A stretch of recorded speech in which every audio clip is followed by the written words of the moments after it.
Maar julle, ons is besig met hierdie reeks en kom ons duik sommer in. Ons het nou 1 week gemis, laas week, en die van julle wat opgedaag het by Dooiemans deur, jy het nie die wegraping gemis nie, prys die Here daarvoor. Dit was is nog hierso. Maar ons het laas week dan nie 'n diens gehad nie, maar die week voor dit het ons hierdie reeks begin van oop deure. En hierdie is so lekker onderwerp om oor te praat, want hierdie is iets wat almal wil hê. Jy weet, sodra mense begin praat oor kerk en onderwerpe wat nie so opwindend is, raak dit nogal moeilik. Byvoorbeeld as die predikant uitloop en hy sê, hey, vandag praat ons oor mans. En gewoonlik sê hulle so, mans. Want jy weet, vandag kry jy pak slaag. Jy weet, ons weet dit kom. Of ons sê, hey, vandag praat ons oor finansies. Ons sê, okay, gaat ons. Maar as ons praat oor oop deure, dan sal geen weerstand. Die almal is soos, ek sê ja, maak saak wat jy gaan sê, ek wil 'n oop deur van die hemel af hê. En hierdie is iets waar ons kan praat, want die Bybel praat daaroor, een van die bekendste verse en die bekendste vers rondom oop deure, is Openbaring 3 vers 8, waar God praat en hy sê, ek ken jou handel en jou wandel. Kyk, ek het 'n geopende deur voor jou gegee en niemand kan dit weer toemaak nie. Al het jy ook net beperkte krag, het jy my boodskap nogtans gehoorsaam en my nie verloon nie. So hoe kom die Here en sê, ek het die deur vir jou oopgemaak en raai wat, as ek die deur vir jou oopmaak, niemand kan hom toemaak nie. Dis van die hemel af, geen mens kan dit weerstaan nie. Dis hoekom almal wil 'n oop deur hê. En vandag gaan ons spesifiek praat oor die volgende onderwerp van genade nog. Want hier is wat ek jy moet weet. En ons almal weet dit. Is dat wanneer daar oop deur in jou lewe kom, dis net genade, né? Dis nie omdat jy oulik is of 5 ster iets gaan doen het in die Here se oë en nou ewe skielik omdat jy perform het en die Here beïndruk het, nou kry jy 'n oop deur, nê? 'n Oop deur is omdat die Here goed vir jou is. Dis al.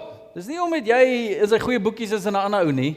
Dis nie omdat jy ewe skielik nou iets reg gekry het en 'n ander ou nie. Dit is net genade.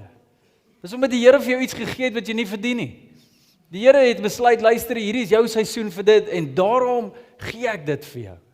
En ons almal love dit. Ons is so dankbaar vir die Here rondom dit. Maar hier is iets wat my so bietjie my wiele laat draai. As ons praat oor genade, dan is daar een gedeelte in die Bybel wat ons so bietjie moet laat dink oor die Here se genade. En dis 2 Korintiërs 12 waar Paulus bietjie praat oor homself. En daar's baie dinge wat hy oor kan praat in terme van die Here se genade hoor hom, want Paulus het al oop deure beleef, Here. Paulus is iemand wat al die Here gesien het in persoon en toe word hy blind, so hy het baie van hom gesien. En hy sy hele lewe het getransformeer. Paulus is die ou wat God gebruik het om die boodskap weier te vat as die Jode. Hy het die kerk basies gaan stig. Hy was een van die apostole wat soveel werk gedoen het vir die Here. Amazing. Gesien vir Paulus sou ek en jy 10 kerk anders beleef het as ons vandag doen. Die Here het amazing goed al met hom gedoen. Hy was al vasgevang in 'n tronk en letterlik oop deure gesien, hoe die Here tronkdeure oopstaan. Hy het al wonderwerk op wonderwerk op wonderwerk al beleef. En hier kom Paulus en nou praat hy oor homself. En ek en jy dink dadelik, okay, Paulus, as jy praat oor jouself, gaan jy goed noem wat ons gaan verbaas laat staan, hè? Jy gaan ons goed laat noem wat jy dink, wow, ek wil ook so oop deur hê. Hoor wat sê Paulus? Daarom, sodat ek nie hoogmoedig word nie, is aan my 'n doring in die vlees gegee. 'n Boodskapper van Satan om my te kastei. 3 maal het ek die Here gesmeek om dit van my af te moet verlaat. En hier dink ons, hier kom die oop deur en die Here vat sy probleem weg. En hoor wat het die Here gedoen? Die Here het egter vir my gesê, my genade is genoeg vir jou. Want my krag kom juis in jou swakheid uit volle verwesenliking. Daarom sal ek baie liewer oor my swakhede spog, sodat die krag van Christus voortdurend deur my kan werk. Hierdie laat my wiele so 'n bietjie afval. Ek sê, Paulus, jy moet nou by hierdie gemeente aankom. Jy moet hulle inspireer, jy moet hulle vertel hoe goed die Here is. Jy moet hulle vertel van oop deure, deel jou getuienis in ander woorde. En hier is die ding. Ek dink ons almal hou van daai getuienisse waar die Here net iets amazing in iemand se lewe kom doen. En hulle praat daaroor en dis net wow. En hier kom Paulus en hy sit met 'n argief van daai. En hy sê, weet jy wat's beter as al daai stories? Is die storie waar ek sukkel. Die storie waar ek 'n doring beleef in my vlees. En julle, as Paulus die Here ernstig vra, vat dit 3 keer weg. Is dit nie 'n klein probleem nie? Hierdie is 'n ding wat hom laat minderwaardig dalk voel, frustreerd laat voel, buite die wil van die Here laat beweeg. Mense het al baie hieroor geskryf en soveel aandag probeer daaraan gee, en sê, maar wat was hierdie doring in sy vlees? Is dit 'n sonde gewees? Party mense, party leerskole sê dit was welles gewees, seksuele sondes. Ander leerskole sê dit was 'n siekte soos malaria wat hy gehad het. Ander sê hy het blindheid gehad. Ons weet nie. Dis die punt. Maar hier is wat Paulus sê. My antwoord van die hemel was nie Paulus gaan doen hierdie en dan gaan jy die oop deur sien nie. Paulus, gehoorsaam hierdie en dan sal jy die oop deur sien nie. Here, bid net so Paulus en dan gaan jy, die Here sê vir hom, Paulus, daai boodskapper van Satan, dit gaan jy net oorwin, dis daar in jou lewe vir 'n rede, maar al wat jy moet weet is, my genade is genoeg vir jou. Nou die van julle wat dalk hier so sit en jy is heeltemal opgewonde oor kerk, soos baie van ons hier dalk iemand, wat jy stoei dalk in jou geloof, jy worstel dalk, jy twyfel baie, is daar selfs 'n skepper, of dalk voel jy teleurgestel weens jou geloof, en daarom is jy so op die lyn van, is ek 'n Christen, is ek nie 'n Christen nie. Dis 9 uit 10 keer hier waar jy sukkel. En waar jy stoei met Christene, want ons gebruik hierdie woord van genade soms so maklik, nee. Maar ag man, die Here se genade is genoeg vir jou. Weet, as jy deur 'n moeilike tyd gaan, dan Christendag by jou voordeur op, ag moenie worry nie, die Here sal vir jou genade gee. Askies. Jy verstaan nie. Ek het antwoorde nodig, ek het deurbraak nodig, en Christene kan hierdie woord van genade so maklik gebruik. Maar iets wat ek en jy moet besef, en herinner word as Christene, is dat wanneer ons praat oor God se genade, is dit nie net sommer een van daai terme wat ons los rondgooi nie. Daar's soveel diepte wanneer ons sê genade. Dis hoekom baie keer in die Bybel sal jy lees genade op genade. Daai woorde. 1 Johannes, byvoorbeeld praat daaroor, en dit beskryf Jesus en wie ons is in Jesus, en hy sê, as gevolg van die volheid van God, beleef ons genade op genade. Dis interessant. Blaai Sagaria toe, dan lees jy 'n interessante uitdaging. Een van die mooiste verse in Sagaria 4 vers 6, wat sê, nie deur my krag nie, maar deur die Gees van die Here. Een van die amazingste beloftes wat die Here vir ons gegee het in die skrif. Mooiste vers. Maar in vers 7, dan kom hy en hy sê, maar sien jy hierdie berg? Hierdie berg sal platgeslaan word voor jou. Wie is jy, ou berg, sê hy? En dan sê hy die volgende. Jy moet vir hierdie berg sê, genade, genade. Vreemd. Dis asof jy by hierdie berg wat voor jou staan, hierdie dorings wat in jou lewe is, net moet kom en sê genade, genade. Dis asof jy 'n towerstafie moet vat van genade en sê Zimzalabim, genade, genade, en dan raak dit die probleem opgelos. Is dit wat dit is? Nee. Iets wat ons moet besef, soos as ons praat oor genade, is dit asof daar vlakke van genade is. Genade, genade. Dis nie net een dimensies nie. Dis asof daar 3 dimensies van genade is. En kom ek help ons gou, herinner ons dit gou weer vinnig daarvan. Die eerste dimensie van genade wat ek en jy altyd sal beleef van die Here af, is sy redding. Hy red. En hierdie lees jy deur die hele Nuwe Testament, selfs Ou Testament. God kom en hy deel sy redding uit net wanneer is genade. Dis daai oomblik wanneer jy nie 'n Christen is nie, jy word 'n Christen en God kom red jou van jou sonde. Dit is amazing. Ek onthou die eerste keer toe ek God se redding beleef het. Julle, dit het my lewe verander. Dit het nie my beter net laat voel nie, dit het my 'n ander mens gemaak. Ek onthou toe ek skoon gevoel het vir die eerste keer. Waar my skuldgevoel weggewas was, waar ek nie soos 'n vuil hond rondgeloop het nie, waar daar 'n nuwe hart binne in my gekom het en ek het weer lewe aan die binnekant gehad. Daar was 'n hoop in my, daar was 'n vrede in my. God se redding. Dis amazing. Maar dit stop nie net daar nie. En ek sê dit want baie van ons ken God se genade net as dit. Dis genade op genade. Wat is die tweede vlak? Dis iets wat ek nie net noem God red jou nie, maar hy maak jou reg. Wat beteken dit? Jy lees in die Bybel hoe God ons titels kom verander. Nie net as jy 'n sondaar wat nou hemel toe gaan nie, die God se redding nie. Jy is nou iemand wat 'n sondaar was wat 'n kind van God word. Hy maak jou reg voor die Vader. En nou wanneer God na jou kyk, sien hy nie net, ag shame, iemand wat 'n sondaar was wat nou hemel toe gaan nie, ek het hulle gered nie. Hy sien ons nou as sy kinders. Julle die eerste keer toe ek hierheen hoor, val ek op my rug koud. Ek kon dit nie glo nie.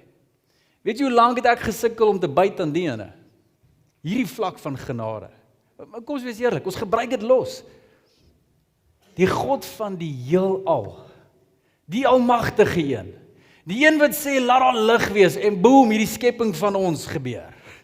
Die een wat enige iets kan doen, niks is onmoontlik, die gesag soos geen ander nie. Hy sien jou en my as sy kind. Dit verander nogal baie. Want as hy ons sien as sy kinders, dan is daai krag en goedheid en verwelkoming en liefde is daar vir ons. Wow. Dit verander stories. En baie mense hak al vas. Ons ken God net as ons redder, maar nie as ons Vader nie. Daar's 'n ander vlak, hy stel ons reg. Maar nie net stop dit daar nie. Die derde vlak van genade wat jy lees in die skrif, is God rig jou. Nie net, is hy, okay, jy is my kind en jy moet nou rondloop met hierdie titel nie. Nie net verander jou wese voor my nie, maar ek stuur jou en ek rig jou in om te doen wat jy moet doen op planeet Aarde. En ons lees in Hebreërs 4, waar God sê, jy kan met vrymoedigheid gaan na die genade troon, waar jy allerhande krag kan ontvang. Krag. Goddelike hemelse krag. Goed buite in jouself. Goed wat jy kan download van die hemel af. Dis, wow. Ek het almal stom geslaan. Julle, ons Afrikaners sit dalk met 'n uitdaging. Maar nou ons praat oor die goeie nuus van Jesus, praat ons oor hierdie tipe genade, julle. Dit maak nie saak wat kom in ons lewens nie, daar's genade. Maak nie saak wat ons tref nie, daar's genade. Maak nie saak waar jy gaan nie en wie jy is nie, jy het God se genade 24/7 beskikbaar. En as ons dit glo, weet jy wat sal ons eerste reaksies wees op planeet Aarde? Is nie om frustreerd te raak met probleme nie, maar te draai na hom toe en te sê, Here, wat se genade het ek nodig vir hierdie pad wat ek moet stap? Ons eerste reaksie sal heeltemal anders lyk. Ons huwelike sal anders lyk, ons frustrasies, ons hoop, ons drome, alles wat ons doen, sal ons gaan om te download, te sê, Here, ek kort van hierdie krag. En dit is wat Jesus vir ons gekoop het, en Paulus kom daar, en hy sit met al hierdie dorings in sy lewe, en hy sê, maar, Here, asseblief, vat dit weg, vat dit weg, vat dit weg, en die Here sê, Paulus, een ding het jy vergeet, jy het vergeet van my genade. Jy onthou dalk vlak 1, maar jy het vergeet, daar's 3 vlakke in hier.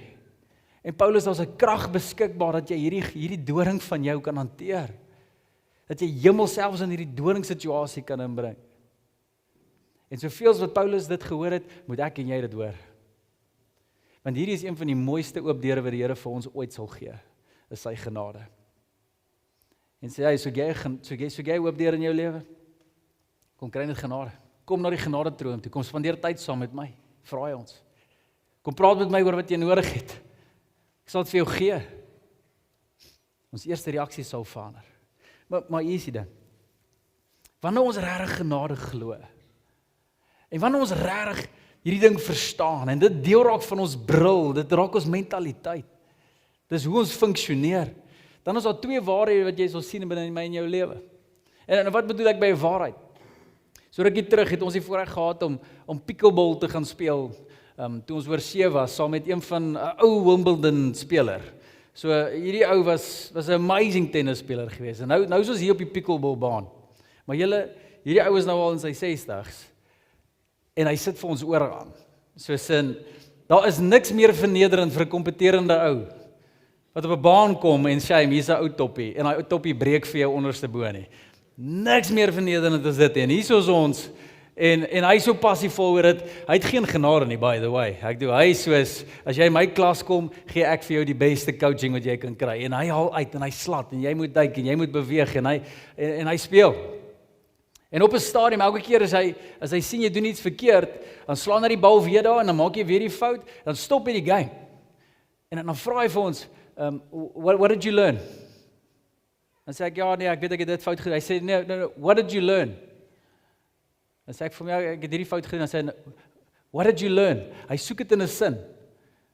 Hy sê, well, on the return, I can't volley. Okay, that's what you learn, remember it. En hy doen dit so, hy stop again. Nou het jy jou les geleer, nou gaan ons weer aan.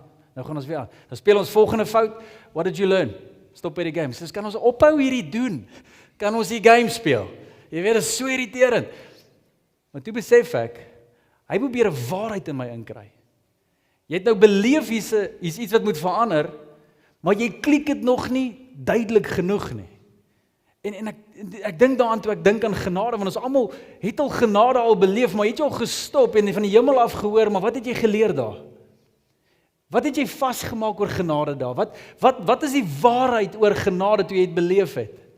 En hier is twee, daar's seker baie meer, maar hier is twee genade, waarhede, wat ek en jy moet leer, wanneer ons dit beleef. Die eerste een is, en ons gaan nie van hierdie nou nie, as God dit los, gebruik hy dit mos.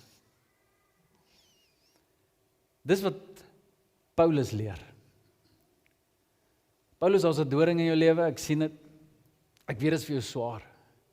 Ek weet ek weet dit kry jou onder deesdae. Ek weet dit trek jou soms van my wil af. Ek weet dit is vir jou uitdaging en Paulus, dis 'n boodskapper van Satan. Het die Here al so geskenk verby jou gebring? Waar jy jou seën met 'n boodskapper van Satan. Iets wat jou potjie, iets wat jou weghou, iets wat jou verstrengel en jou geloof nie so sterk laat staan nie. En hy sê, maar Paulus, ek gaan daai ding los. En hier is my beste raad vir elkeen van ons. As God dit los dit ook. Hou op beklei daarmee. Hou op hy dorings wil uittrek. Hou op stoei met dit, hou op veg met dit, hou op probeer dit verander, hou op probeer planne soek, hou op probeer beraam, hou op probeer inspraak maak, hou op probeer jou stem dik maak, hou op probeer dit wegbid, hou op probeer, as God dit los, dan gebruik hy dit mos. En skuif jou hart soontoe. En sê, Here, as ek dit nie kan wegkry nie, dan wil ek dit net reg kry. Ek wil dit in U wil kry. En hier is die woorde. Ek doen God se genade is vir alle kwade. Maak nie saak wat nie. Nou hierdie klink alles oulik, maar vat dit na jou huwelik. Daai ding wat jy wens jou man of jou vrou net kan verander. Daai doring, en nie in 'n goeie sin van hy is my doring nie. Doring. Daai ene. Wat as God dit los? En jy besluit, wat van ek probeer dit nie uittrek nie? Wat van ek probeer dit net benader met genade? Here, gee my die krag om die geduld te hê wanneer die ding my weer vang. Here, gee my die wysheid wat om te sê en hoe om dit te sê wanneer dit weer gebeur. As God dit los, gebruik hy dit mos. So as God hierdie ding in my huwelik hou, dan moet ek dit anders hanteer. As God daai persoon in my lewe hou, my skoonma, nie myne nie. Myne is perfek. Sy is nie hier nie. Ek sê net. As hy dit los, gebruik hy dit mos. En hier is iets wat ons sien al reg in die Ou Testament, en hier is 'n kragtige gedeelte in Klaagliedere 3. Hier is 'n persoon, en is 'n profeet julle, ek wil dit net duidelik maak, dis 'n profeet. Hierdie is 'n persoon wat skryf oor sy seisoen in lewe. Hierdie is 'n profeet wat oop deure moet verkondig van die Here, en hier is sy woorde, ek het al vergeet hoe dit is om gelukkig en voorspoedig te wees. Ek roep uit, nie praat nie, ek roep uit, ek beteken niks. Ek verwag niks meer van die Here nie. Wanneer ek aan my pyn en hartseer dink, word ek bitter. Ek sal nooit ooit vergeet van hierdie slegte tyd nie. Wat 'n positiewe ou.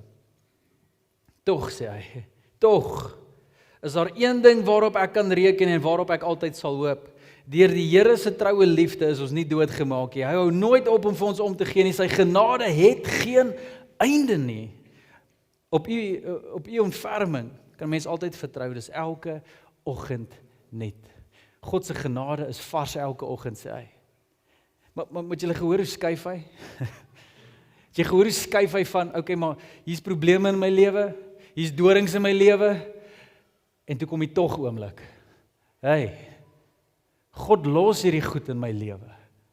So dan moet daar iets anders wees waarna ek moet vaskyk. Tog sal ek kan vertrou op die Here se genade. Tog, het jy al 'n tog oomblik gehad al? waar jy net so in mure vashardloop en as jy nog steeds nie die vergelyking verstaan van wat is 'n doring nie. Ja, hier is wat dit is. Dis daai ding wat jy nie noem by die braaivleis nie. Want jy sit met pelle om jou en dis hierdie ding wat jy daar noem nie. Dis hierdie ding wat jy van die verhoog af noem en jy die kans kry om te praat nie. Dis hierdie ding wat jy rondloop en praat oor hoe was jou week en jy noem daai ding nie. Daai ding moet jy probeer wegbere, stilhou, skamer kry. Dis die doring. En hier kom hierdie ou en hy is oorweldig deur dorings. En ek is nou nie insig kwadraat meneer nie, maar mense wat ek agterkom met die taal van die mense deesdae, is dat mense is omring deur dorings. Mense is oorweldig, maak nie saak waar hulle gaan, links, regs, by die werk, in hulle binneste, in gemoedere, visie vorentoe, in ons land, oral waar mense kyk. Gister amper die Springbokke ook nog, ek bedoel, daar is amper net dorings waar ons kyk. Hier kom hierdie ou en hy besef toe, net soveel dorings soos wat daar is, soveel meer genade is daar vir elke liewe doring. Kom aan julle. Dat daar is nie 'n kwaad in jou lewe wat God nie 'n genade reg voor alreeds reg vir jou het en gereed vir jou het nie. Al wat jy moet gaan doen is dit gaan haal. Al wat jy moet doen is gaan nader aan die Here en sê Here, okay, ek gaan nou hierdie ding nou los. Leer my hoe gebruik hierdie ding my in my lewe. Hoe sal dit ons ingesteldheid verander van A tot Z? So hier kom die Here na Paulus en hy sê, Paulus, as ek dit in jou lewe los, gebruik ek dit mos, maar wat leer jy? Daar's genade vir alles. So hier is die ding. Tweede waarheid van wat ons kan leer. As God dit uitdeel, kan net ek dit steel. Ons hou so baie daarvan om mense en situasies te blameer vir die hartstoestand wat ons het. Niemand klink opgewonde vanoggend.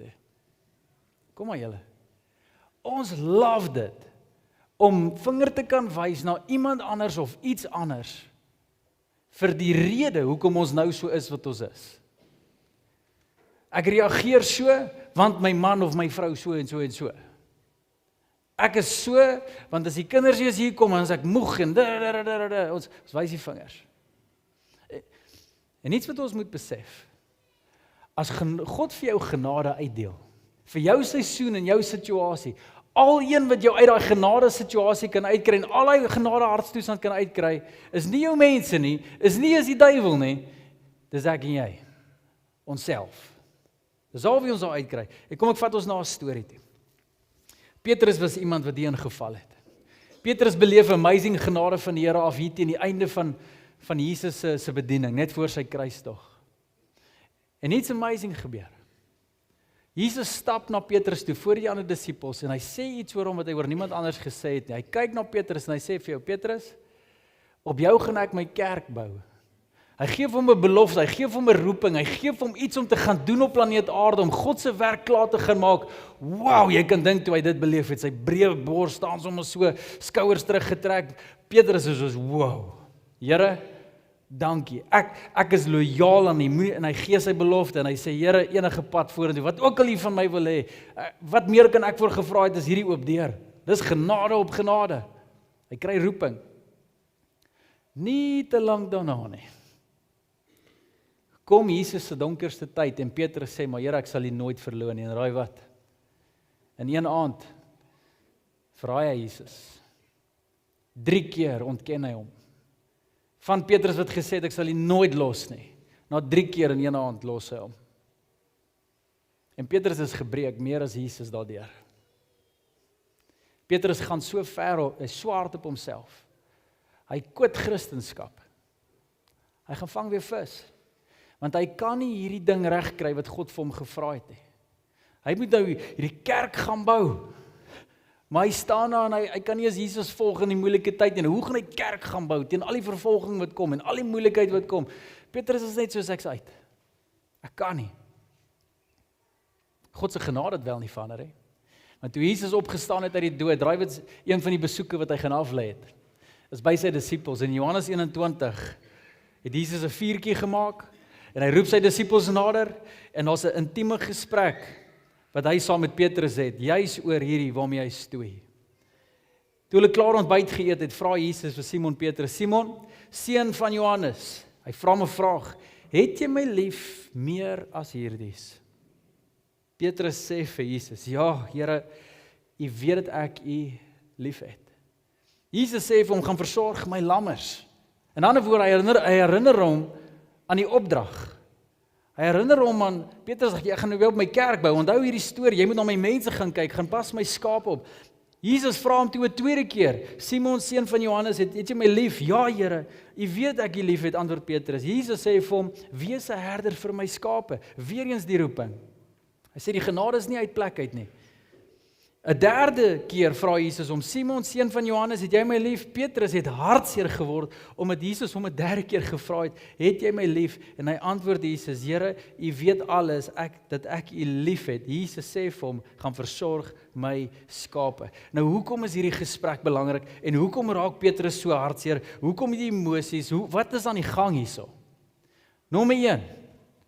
Hoeveel keer het Petrus vir Jesus ontken? 3 keer. Hoeveel keer vra Jesus vir hom dieselfde vraag? 3 keer. Jesus is besig om vir alle kwade, alle genade te bring. Sien julle dit? En wat Jesus doen is hy vra vir moeilike vrae. Want ek en jy, in ons Afrikaanse taal is bietjie lei aan gebrek met ons taal, want ons het nie so baie woorde soos wat hulle daai tyd gehad het nie. Nou, as jy bietjie Bybel gaan lees, in die oorspronklike vertaling, sal jy sien, dat daai tyd so woorde het hulle 7 verskillende woorde gehad vir liefde. Ek en jy, ons sê vir ons hond, ek is lief vir jou. Ons sê vir ons kinders, ek is lief vir jou. Partykeer bedoel jy dieselfde, maar hopelik nie altyd nie. Hopelik partykeer meer vir jou kinders, dis 'n ander tipe liefde. Jy is lief vir roomys en jy is lief vir rugby en jy is lief vir braaivleis en jy is lief vir jou vrou. Daai liefde verskil, maar ons gebruik dieselfde woord. In Grieks nie soveel nie. In Grieks, verskillende woorde vir verskillende tipe liefdes. Eros, dis die romantiese liefde. So stap na jou vrou toe en sê, I eros you. En kyk wat gebeur. Wimpie dit besef toe hulle sê, I love it when you speak foreign. Maybe kry jy dit, ek weet nie. Die liefdes wat Jesus hier gebruik. Die eerste een, wanneer hy vra vir Petrus, het jy my lief, gebruik hy agape liefde. Die woord is agape. Het jy my agape? Nou wat beteken daai liefde? Julle, daai is 'n groot liefde. Dis die volmaakte liefde. Dis die vorm van mees onselfsugtige liefde wat jy kry. En daarom is dit 'n moeilike vraag, want Petrus is soos, Here, ek het dit nie reg gekry, net nie. Ek was selfsugtig. Ek kon dit nie reg kry nie, en Petrus antwoord hom terug en sê, Here, U weet ek het U lief, maar nie met agape lief nie, hy antwoord met 'n ander liefde terug, met phileo. So Jesus vra, het jy my agape lief? Petrus sê, ek het U phileo lief. Jy weet dit mos. Nou wat is phileo? Dis vriendskap. Dis, Here, ek gee om oor U is my vriend, en ek gee om oor U is as iemand naby my, en ek koester U, en is vir my belangrik, maar Here, ek kan nie so onselfsugtig lief nie, ek kan nie met volmaakte liefde nie, ek het geval, Here. En Jesus vra hom weer, Petrus, het jy my agape lief? En Petrus sê, en hy wil sê, Here, ek het U volmaak lief, ek wil my alles vir U gee, ek wil dat hierdie ding reg kry, en hy stoei. Maar hy sê, maar Here, ek het U phileo lief. En die derde keer kom Jesus, met dieselfde roeping, en hy vra, het jy my phileo lief, Petrus? En hy sê, ja, Here. En dis toe hy bewoor raak. En hy sê, ja, Here, ek het U phileo lief. En hier is wat ons moet besef. Petrus het dit in sy kop gehad. As ek nie God agape lief het nie, as ek nie God perfek lief het nie, en ek is perfek getrou aan hom, en perfek loyal, en perfek my woorde, en perfek die Bybelkennis, en perfek loop ek in sy wil, en ek kry alles reg. As ek dit nie dit doen nie, dan gaan ek nie hierdie roeping wat hy het vir my kan uitleef nie. Ek gaan uitmis en ek gaan hom teleurstel. En Petrus het hierdie standaard oor hom gehad, wat Jesus se genade nooit daar gesit het nie. En hier kom Jesus en hy herinner vir Petrus oor sy genade, meer as oor sy roeping. En hy sê, Petrus, weet jy wat gaan dit vat, dat jy die persoon is waarop ek my kerk rig? is dat jy nie hierdie agape liefde vir my het nie. Ek verwag net vriendskap liefde. Wees net 'n goeie vriend vir my, Petrus. En as jy my teleurstel, kom net soos 'n goeie vriend terug en sê sorry. Kom maak reg. Koop vir jou pel weer 'n braaivleis en kom ons sit om 'n vuur wat Jesus gedoen het. En kom ons kuier weer en ons vergewe mekaar. En ons stap die pad vorentoe. En ek sê hierdie julle, want ek en jy doen wat Petrus doen so vinnig. God kan genade uitdeel vir jou as ouer, en dan kry jy dit verkeerd met jou kind, dan is jy so hard op jouself. Ek weet nie of ek dit moes doen nie. Ek het nou skade aan my kind gerig. Ek is die oorsaak hoekom my kinders hierdie tipe besluite neem. Ons raak so hard op onsself, en God sê, hey, jou standaard vir ouerskap is nie agape nie. Dis nie wat ek het vir jou roeping, dis nie my verwagting vir jou roeping nie. Al wat ek wil hê is vriendskap met my. Dis al. Dis jou roeping. Weet jy hoeveel mense wil nie eens bedien in kerk, want hulle dink hulle moet op een of ander standaard eers kom. Petrus se storie.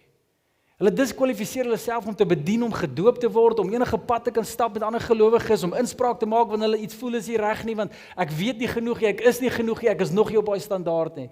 Ons moet wegkom van hierdie denkwyse af, want wat God verwag julle, is net besef hoe groot sy genade is, want as God dit uitdeel, dan bely dit. Daar's genade vir alle kwade. En met jou by daai tog oomblik gekom in jou ouerskap, en hoe jy dink oor jouself, hoe jy dink oor jou roeping, hoe jy dink oor jou seisoen in lewe, hoe jy dink oor jou vriendskappe, oor jou verhoudings. Het jy al by daai genade tog oomblik gekom? Want ek weet hoe praat ons Afrikaners baie keer, hè? Ons kom by plek waar ons net sê, genade tog. Ek het 'n klein hondjie nou onlangs gekry. Ek het nie meer 'n tuin nie, maar ek het daarom 'n hond. Eerste keer toe ek in my tuin loop en ek sê, genade tog. Maar iets wat ons moet besef. Elke keer wanneer ons voel genade tog, dan moet ons die genade tog onthou. Die genade tog, wat is die genade tog? Die genade tog is hierdie prentjie julle. Hierdie prentjie van Jesus wat die Via Dolorosa gestap het. Al die pad kruis toe. Daai is die genade tog. Daai is die genade tog. En Jesus het daai dag meer op sy skouers gehad as enige ander persoon op planeet Aarde. Hy het alle mense se sonde, alle mense se kwade op sy skouers gevat. Kruis toe gestap. Die prys gaan betaal. En die genade tog van Jesus, hoor mooi, die genade tog word my en jou genade nog. Hoor mooi.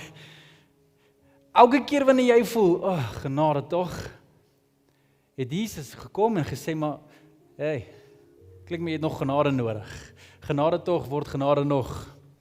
As genade vir alle kwade. Daar is nie 'n pad wat jy kan stap waar daar nie genade is nie. Daar is nie 'n uitdaging waar daar nie genoeg seën is nie. Daar is nie 'n seisoen in lewe waar jy hoop hoef te verloor nie, want daar's genade. Elke oggend is dit net. Dis oneindig. Jy kan nie eens daaraan dink nie. Dis beskikbaar vir jou. Hoekom? Want die genade tog. Dis hoekom. Maar kyk mooi na daai prentjie. Dit is 'n bekende prentjie, want ons as Christene word gereeld herinner. Maar kyk mooi na daai prentjie. Wat het Jesus gedra daai dag? Praat nie van die kleed nie. Kyk op sy kop. Wat 'n kroon is dit? 'n Doringkroon. En raai waaraan herinner hy vir Paulus? Paulus, hierdie doring in die vlees waaroor jy praat. Ek weet hoe dit voel. Maar Paulus, weet jy wat jou uitdaging? Is nie die doring in die vlees nie, dis die doring in die gees. En jy moet weet, ek het die dorings klaar gedra. En ons genade vir elke liewe hoeveelheid dorings in jou lewe. Daarom hoef jy nie swaar rond te loop en met jouself te beklei, en ander mense hoef te beklei nie, want daar is genade. Die genade tog is gedoen en nou is daar genade nog. So wat as ek en jy elke keer as by die dorings kom in ons lewens, net draai na die Here en sê, Here, ek het nog genade nodig.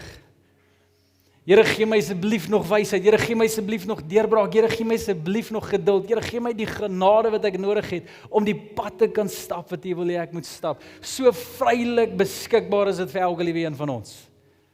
Here, ek het genade nodig in my wysheid rondom finansies, wysheid rondom besigheid, wysheid rondom hierdie persoon, wysheid rondom hierdie situasie. Hoe ook al jy genade nodig het, krag om uit die bed uit te kom as jy selfs daar uit, genesing oor jou liggaam. Daar is genade op genade op genade, genade vir alle kwade, genade vir elke doring. So mag ek en jy volgende net weer eens besef, die grootste oop deur wat daar bestaan op planeet Aarde, het Jesus klaar vir ons gegee. Die genade troon. Jy hoef nie agape liefde tot God te hê om dit reg te kry. Hy sal jou so lief hê. Hy vra vriendskap liefde terug. En dis iets wat ons kan doen. So wat van ons gooi standaarde bietjie af vanoggend? Wat van ons raak ophou so frustreerd oor al die dorings en die berge, en ons begin net sê genade op genade. Genade nog. En ek beloof jou, as jy daai bril aan het, gaan jy 'n klomp ander oop deure sien. Die hemel op aarde. Dit wat Jesus wil bereik in jou lewe. So jy daar waar jy is, kom ons bid saam. Hemelse Vader, ons is so dankbaar, Here, vir U liefde. Want so lief het God die wêreld gehad. Agape liefde, perfekte liefde, onselfsugtige liefde, dat U selfs U eie seun gegee het, sodat hy moes kom sterf vir ons dorings, vir ons sondes. Dat hy moes kom sterf vir elke liewe boodskapper van Satan. Sodat ons in alle situasies meer as oorwinnaars kan wees, want U genade is genoeg. En hier het nie vir Paulus gesê daai dag, Here, om hom net beter te laat voel en te sê, Paulus, hou op klaar nie. U het hom genooi na meer, na die vlakke van genade. En sê, Paulus, jy dink die probleem moet verdwyn? Maar eintlik moet hierdie doring uit die gees verdwyn en genade moet net nog word. En Hemelse Vader, help ons hiermee. Dat ons hierdie genade kan ervaar, oor en oor en oor en oor. Dat dit soos 'n waterval net sal spoel oor ons harte, Here. Dat ons nie hoef te beklei vir U genade nie. Dat ons nie hoef te soeg en te sweet en te spartel vir oop deure nie. U is die God wat vir ons 'n oop deur kom maak het toe ons nog vyande van U was, Here. Hoeveel te meer sal U nou vir ons doen nie? Nou dat ons vriende is van U. So Hemelse Vader, ons dankie. Ons is lief vir U en dankie dat die genade tog van Jesus net nog genade vir ons bring. Ons waardeer U, Here. Ons is lief vir U. En Here, in dieselfde asem wil ek net bid oor die dorings in ons lewens nou hier. Ons raak vinnig soos die profeet en Sagaria so bewus van die dorings in ons lewens. Dit vat nie moeite om bewus te wees van dorings nie. Ons ken hulle, ons sien hulle van ver af. Ons voel hulle, en ons praat oor hulle, en ons skinder oor hulle, en ons kla oor hulle. Maar Hemelse Vader, mag ons nie die dorings net probeer wegkry nie. Want as God dit los, gebruik hy dit mos. Hemelse Vader, mag ons perspektief verander, dat as daar 'n doring opduik, is dit 'n geleentheid vir nog genade om gebeleef te word. Mag ons dit so sien, Here. Mag die dorings 'n uitnodiging wees vir meer van U, nie minder van dorings nie. So Hemelse Vader, dankie daarvoor. En dankie as U dit uitdeel, selfs soos Petrus, wanneer ons al opgegete gekoot het, dat U dit nooit wegneem nie. U genade bly staan. Die troonkamer se deur is oop vir almal. Ek bid net, Here, dat ons nie dit sal wegsteel van onsself nie. Mag ons dit geniet, en mag U genade, Here, ons kenmerk. En daarom bid ons dit, in Jesus se naam. Saam ons sê saam, Amen en Amen.